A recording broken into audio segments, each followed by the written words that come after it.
രണ്ടാമത് തെരഞ്ഞെടുപ്പ് വരുമ്പോ, വോട്ട് വരുമ്പോ മതത്തിന്റെ പേരിൽ മനുഷ്യനെ തമ്മിലടിപ്പിച്ച് ജയിക്കാം, വോട്ട് വാങ്ങാം എന്ന് വിചാരിക്കുന്ന ഇടതുപക്ഷത്തോട് കേരളം വർഗീയമല്ല, കേരളം രാഷ്ട്രീയമാണ് എന്ന് പറയാൻ നിലമ്പൂർക്കാർക്ക് കിട്ടിയിട്ടുള്ള അവസരം കൂടിയാണ് ഈ തെരഞ്ഞെടുപ്പ് എന്ന് പറയുന്നത്. അതിന് കഴിയണം. ഞാൻ ഒരൊറ്റ കാര്യം മാത്രം ചോദിക്കട്ടെ, സ്ഥാനാർത്ഥി ആരാണ് എന്നതിനേക്കാൾ വലിയ പക്ഷെ ഞാൻ ആദ്യമേ പറഞ്ഞു. ഇനി നിങ്ങൾ സ്ഥാനാർത്ഥിയെ സ്വരാജിനെ കൊണ്ടുപോയി നിർത്തുമ്പോ സ്വരാജിൽ നിങ്ങൾ നിർത്താൻ കണ്ടിട്ടുള്ള പ്രത്യേകതകൾ എന്താണ്? സ്വരാജ് പറയട്ടെ. സ്വരാജിന് വ്യത്യസ്തമായ അഭിപ്രായം ഉണ്ടോ? കേരളത്തിൽ 8 മാവോയിസ്റ്റുകളെ നിങ്ങൾ മനസ്സിലാക്കണം. അവര് മാവോ തീവ്രവാദത്തോട് ഒരു തരത്തിലും യോജിക്കുന്നവരല്ലല്ലോ നമ്മളൊക്കെ.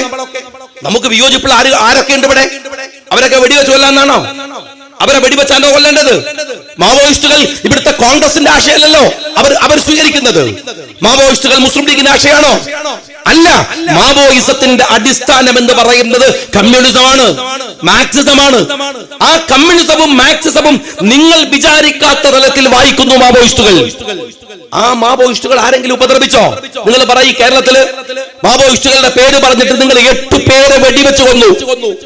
ആ വെടിവെച്ച് കൊന്ന സംഭവത്തിൽ ഞാൻ ചോദിക്കുന്നത്, സ്വരാജിന് പരാതി ഉണ്ടോ?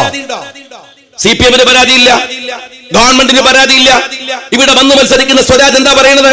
ഒന്ന് പറഞ്ഞേ, നിങ്ങൾ ആ 8 പേരെ വെടിവെച്ച് കൊന്ന ഗവൺമെന്റ് നടപടി ശരിയാണോ? സ്വരാജെ, ശരിയാണ് എന്നല്ലേ നിന്റെ അഭിപ്രായം? കാരണം അത് ഗവൺമെന്റിന്റെ അഭിപ്രായമാണ്. കേരളത്തിന്റെ തെരുവിൽ UAPA എന്താ നിങ്ങൾ പറഞ്ഞത്? ഒരു സംഘീയ അജണ്ടയാണ്.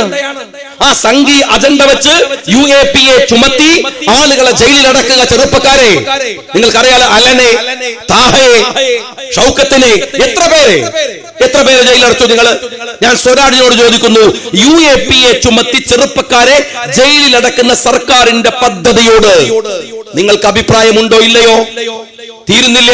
കേരളത്തിന്റെ പോലീസിനെ സംഘീവൽക്കരിക്കുന്നു, കേരളത്തിന്റെ പോലീസിനെ സംഘീയാക്കുന്നു എന്ന വ്യാപകമായ ആരോപണം സർക്കാരിനെതിരെ ഉണ്ട്. നിങ്ങൾ ഈ അഭിപ്രായത്തോട്, ഈ നടപടിക്രമങ്ങളോട് നിങ്ങളുടെ യോജിപ്പ് എന്താണ്? അല്ലെങ്കിൽ ഏതു തരത്തിലാണ്? കേരളത്തിലെ മുസ്ലിങ്ങൾക്കെതിരെ ഏറ്റവും മ്ലേച്ഛമായ പരാമർശങ്ങൾ ഈ ഗവൺമെന്റ് നടത്തി പലതരത്തിൽ.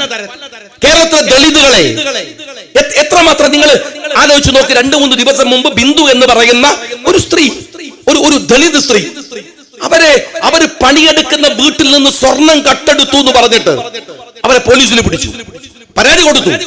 പോലീസ് അവരെ നിർത്തി. ഒരു സ്ത്രീ, നിങ്ങൾ നോക്കണം, രോഗിയായ ഭർത്താവിന് 2 മക്കളെ പോറ്റാൻ പണിയെടുക്കുന്ന ഒരു സ്ത്രീ, അവര് കരഞ്ഞു പറഞ്ഞു, ഞാൻ ആ വീട്ടിൽ പോയിട്ട് തന്നെ ദിവസങ്ങളായി, സമ്മതിച്ചില്ല, ഒരു ദിവസം കിടത്തി.